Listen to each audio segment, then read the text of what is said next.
ವೀಕ್ಷಕರೇ ನಮಸ್ಕಾರ. ತಮ್ಮ ಪರಿಚಯ ವಾಹಿನಿಗೆ ಸುಸ್ವಾಗತ.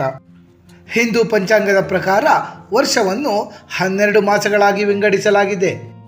ಚೈತ್ರ, ವೈಶಾಖ, ಜ್ಯೇಷ್ಠ, ಆಷಾಢ, ಶ್ರಾವಣ, ಭಾದ್ರಪದ, ಆಶ್ವೇಜ, ಕಾರ್ತಿಕ, ಮಾರ್ಗಶಿರ, ಪುಷ್ಯ ಮತ್ತು ಫಾಲ್ಗುಣ ಈ 12 ನಮ್ಮ ಹಿಂದೂ ಮಾಸಗಳು.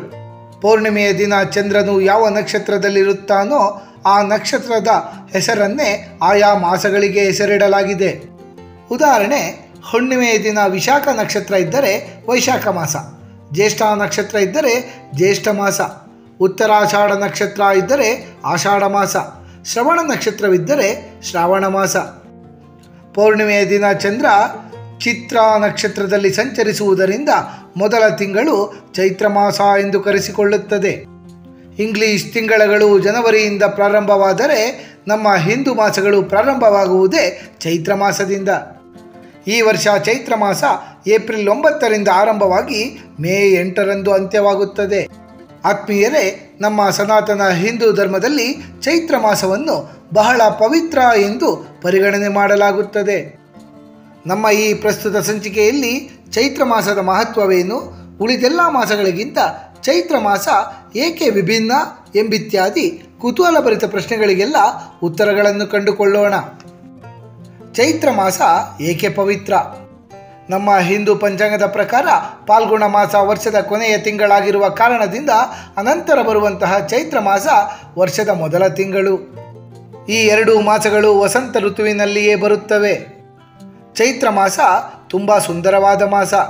ಎತ್ತ ಕಡೆ ನೋಡಿದರೂ ಅತ್ತ ಕಡೆ ಎಲ್ಲ ಸುಂದರವಾದ ಹೂಗಳು ಮತ್ತು ಎಲೆಗಳು ಕಂಗೊಳಿಸುವಂತಹ ಸಮಯವೇ ಚೈತ್ರ ಮಾಸ.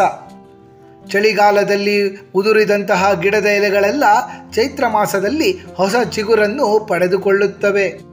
ಈ ಚೈತ್ರ ಮಾಸದ ಮೊದಲ ದಿನವೇ ಪ್ರಜಾಪತಿಯಾದ ಬ್ರಹ್ಮದೇವರು ಈ ಪ್ರಪಂಚದ ಸೃಷ್ಟಿ ಕಾರ್ಯವನ್ನು ಪ್ರಾರಂಭಿಸಿದರೆಂದು ಪುರಾಣಗಳಿಂದ ತಿಳಿದು ಬರುತ್ತದೆ. ಬ್ರಹ್ಮದೇವರು ಸೃಷ್ಟಿ ಕಾರ್ಯವನ್ನು ಪ್ರಾರಂಭ ಮಾಡಿದಂತಹ ಚೈತ್ರ ಮಾಸದ ಶುಕ್ಲ ಪಾಡ್ಯಮಿಯ ದಿನವನ್ನೇ ಯುಗಾದಿ ಹಬ್ಬವಾಗಿ ನಾವು ಆಚರಿಸುತ್ತೇವೆ. ಯುಗಾದಿ ಹಿಂದೂಗಳಾದ ನಮ್ಮ ಪಾಲಿಗೆ ವರ್ಷದ ಮೊದಲ ದಿನ.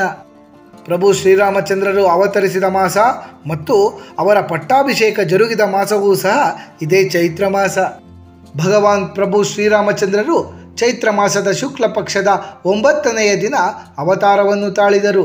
ಅದೇ ವಿಶೇಷ ದಿನವನ್ನು ನಾವು ರಾಮನವಮಿ ಎಂದು ಆಚರಿಸುತ್ತೇವೆ. ಹಾಗಾಗಿಯೇ ಈ ಮಾಸದ ಮೇಲೆ ಪ್ರಭು ಶ್ರೀರಾಮಚಂದ್ರರ ವಿಶೇಷ ಅನುಗ್ರಹವಿದೆ. ತಾವು ಅವತರಿಸಿದ ಮಾಸ ಹಾಗೂ ಎಲ್ಲ ಮಾಸಗಳಿಗೂ ತಾಯಿಯಂತೆ ಇರುವ ಚೈತ್ರ ಮಾಸವನ್ನು ಮಾಸಗಳಲ್ಲಿಯೇ ಶ್ರೇಷ್ಠವಾಗುವಂತಹ ವರದಾನವನ್ನು ಸಾಕ್ಷಾತ್ ಪ್ರಭು ಶ್ರೀರಾಮಚಂದ್ರರೇ ನೀಡಿದ್ದಾರೆ. ಈ ಚೈತ್ರ ಮಾಸದಲ್ಲಿ ಅಯೋಧ್ಯೆಯಲ್ಲಿರುವಂತಹ ಸರಯೂ ನದಿಯಲ್ಲಿ ಸ್ನಾನವನ್ನು ಮಾಡಿದವರಿಗೆ ಅವರ ಎಲ್ಲ ವಿಪತ್ತುಗಳನ್ನು ದೂರ ಮಾಡುವುದಾಗಿ ಪ್ರಭು ಶ್ರೀರಾಮಚಂದ್ರರೇ ತಿಳಿಸಿದ್ದಾರೆ. ಭಗವಾನ್ ಮಹಾವಿಷ್ಣು ದೇವರು ಮೊದಲ ಬಾರಿಗೆ ಮತ್ಸ್ಯಾವತಾರವನ್ನು ತಾಳಿ ವೇದಗಳನ್ನು ರಕ್ಷಿಸಿದ್ದು ಇದೇ ಚೈತ್ರ ಮಾಸದಲ್ಲಿ. ಮಹಾವಿಷ್ಣು ದೇವರು ಮತ್ಸ್ಯಾವತಾರವನ್ನು ತಾಳಿದ ಚೈತ್ರ ಶುಕ್ಲ ತೃತೀಯದ ದಿನವನ್ನು ನಾವು ಮತ್ಸ್ಯ ಜಯಂತಿಯಾಗಿ ಆಚರಿಸುತ್ತೇವೆ. ದ್ವಾಪರಾಯುಗದ ಮಹಾಭಾರತದ ಕಾಲದಲ್ಲಿ ಹಸ್ತಿನಾಪುರದ ಸಿಂಹಾಸನಾಧಿಪತಿಯಾಗಿ ಯುಧಿಷ್ಠಿರನ ಪಟ್ಟಾಭಿಷೇಕ ನಡೆದದ್ದು ಸಹ ಇದೇ ಚೈತ್ರ ಮಾಸದಲ್ಲಿ. ಭವಿಷ್ಯೋತ್ತರ ಪುರಾಣದಲ್ಲಿ ಚೈತ್ರ ಮಾಸದ ಬಗ್ಗೆ ಈ ರೀತಿ ವರ್ಣನೆ ಇದೆ. ವೈಶಾಖಾತ್ ಕಾರ್ತಿಕ ಶ್ರೇಷ್ಠ, ಕಾರ್ತೀಕಾತ್ ಮಾಘ ಏವ ಚ, ಮಾಘ ಮಾಸಾದ್ ವರಶ್ಚಾಯಾಂ ಚೈತ್ರ ಮಾಸೋ ಭವಿಷ್ಯತಿ. ವೈಶಾಖ ಮಾಸಕ್ಕಿಂತ ಕಾರ್ತಿಕ ಮಾಸ ಶ್ರೇಷ್ಠ, ಕಾರ್ತಿಕ ಮಾಸಕ್ಕಿಂತ ಮಾಘ ಮಾಸ ಶ್ರೇಷ್ಠ, ಮಾಘ ಮಾಸಕ್ಕಿಂತಲೂ ಚೈತ್ರ ಮಾಸವೇ ಶ್ರೇಷ್ಠ ಎಂಬುದು ಈ ವಾಕ್ಯದ ತಾತ್ಪರ್ಯ.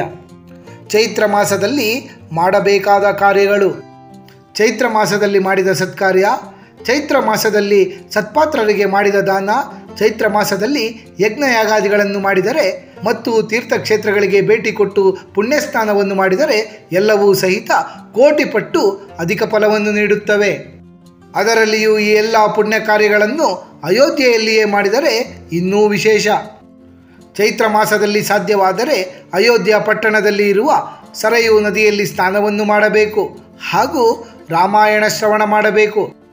ಎಲ್ಲ ತೀರ್ಥಗಳಲ್ಲಿ ಹೋಗಿ ಸ್ನಾನವನ್ನು ಮಾಡಿದರೆ ಯಾವ ವಿಶೇಷವಾದ ಪುಣ್ಯ ಪ್ರಾಪ್ತವಾಗುತ್ತದೆಯೋ, ಎಲ್ಲ ದಾನಗಳನ್ನು ಮಾಡಿದರೆ ಯಾವ ಪುಣ್ಯ ಪ್ರಾಪ್ತವಾಗುತ್ತದೆಯೋ ಆ ಪುಣ್ಯ ಚೈತ್ರ ಮಾಸದಲ್ಲಿ ರಾಮಾಯಣ ಶ್ರವಣ ಮಾಡುವುದರಿಂದ ನಮಗೆ ಲಭಿಸುತ್ತದೆ. ಈ ಮಾಸದಲ್ಲಿ ಬಿಸಿಲಿನ ಝಳ ಹೆಚ್ಚಾಗಿರುತ್ತದೆ. ಇತರ ಮಾಸಗಳಿಗಿಂತ ಈ ಮಾಸದಲ್ಲಿ ಬಾಯಾರಿಕೆ ಅತಿಯಾಗಿರುತ್ತದೆ. ಹಾಗಾಗಿ ದಾರಿ ಹೋಕರಿಗೆ ನೀರಿನ ವ್ಯವಸ್ಥೆ ಮತ್ತು ಬಿಸಿಲಿನಲ್ಲಿ ಬಂದವರಿಗೆ ನೆರಳಿನ ವ್ಯವಸ್ಥೆ ಹಾಗೂ ಊಟವಿಲ್ಲದವರಿಗೆ ಊಟದ ವ್ಯವಸ್ಥೆಯನ್ನು ಮಾಡಿದರೆ ವಿಶೇಷವಾದ ಪುಣ್ಯ ಪ್ರಾಪ್ತವಾಗುತ್ತದೆ. ಚೈತ್ರ ಮಾಸದಲ್ಲಿ ಸೂರ್ಯದೇವನನ್ನು ಪೂಜಿಸುವುದು ಅತ್ಯಂತ ಮಂಗಳಕರ. ಈ ಮಾಸದಲ್ಲಿ ಸೂರ್ಯದೇವನನ್ನು ಪೂಜಿಸುವುದರಿಂದ ಎಲ್ಲ ತೊಂದರೆಗಳು ಸಹ ದೂರವಾಗುತ್ತವೆ. ಪ್ರತಿನಿತ್ಯ ಮುಂಜಾನೆ ಸೂರ್ಯದೇವರಿಗೆ ಅರ್ಘ್ಯವನ್ನು ಅರ್ಪಿಸಿದರೆ ಬಹಳ ಒಳ್ಳೆಯದು. ಚೈತ್ರ ಮಾಸದಲ್ಲಿ ಜಲದಾನ, ಛತ್ರಿದಾನ, ಬೀಸಣಿಕೆ ದಾನ, ಗೋಧಿ ದಾನ, ಮಾವಿನ ಹಣ್ಣಿನ ದಾನ, ಹಾಸಿಗೆ ದಾನ, ಬೆಲ್ಲದ ದಾನ, ಗ್ರಂಥದಾನ, ಮೊಸರು ದಾನ, ತೆಂಗಿನಕಾಯಿ ದಾನ, ನೆಲ್ಲಿಕಾಯಿ ದಾನಗಳನ್ನು ಮಾಡಬೇಕು ಎಂದು ಚೈತ್ರ ಮಾಸ ಮಹಾತ್ಮೆಯಲ್ಲಿ ಪುಣ್ಯಕೀರ್ತಿ ರಾಜರಿಗೆ ಮಾಂಡವ್ಯ ಋಷಿಗಳು ತಿಳಿಸಿಕೊಟ್ಟಿದ್ದಾರೆ. ಆತ್ಮೀಯರೇ, ಚೈತ್ರ ಮಾಸದ ಕುರಿತಾಗಿ ಹಲವಾರು ವಿಶೇಷ ಮಹತ್ವದ ಮಾಹಿತಿಗಳನ್ನೆಲ್ಲ ತಿಳಿದುಕೊಂಡ ನಮಗೆಲ್ಲರಿಗೂ ಆ ಭಗವಂತನ ಕೃಪಾ ಕಟಾಕ್ಷ ಸದಾಕಾಲ ಇರಲೆಂದು ಕೋರಿಕೊಳ್ಳುತ್ತಾ ಈ ದಿನದ ಸಂಚಿಕೆಯನ್ನು ಮುಗಿಸುತ್ತಲಿದ್ದೇವೆ. ವೀಕ್ಷಕರೇ, ನಿಮಗೆ ಈ ವಿಡಿಯೋ ಇಷ್ಟವಾಗಿದ್ದಲ್ಲಿ ಲೈಕ್ ಮಾಡಿ, ಶೇರ್ ಮಾಡಿ ಮತ್ತು ಸಬ್ಸ್ಕ್ರೈಬ್ ಮಾಡಿ ಹಾಗೂ ಬೆಲ್ ಬಟನ್ ಒತ್ತುವುದನ್ನು ಮರೆಯಬೇಡಿ.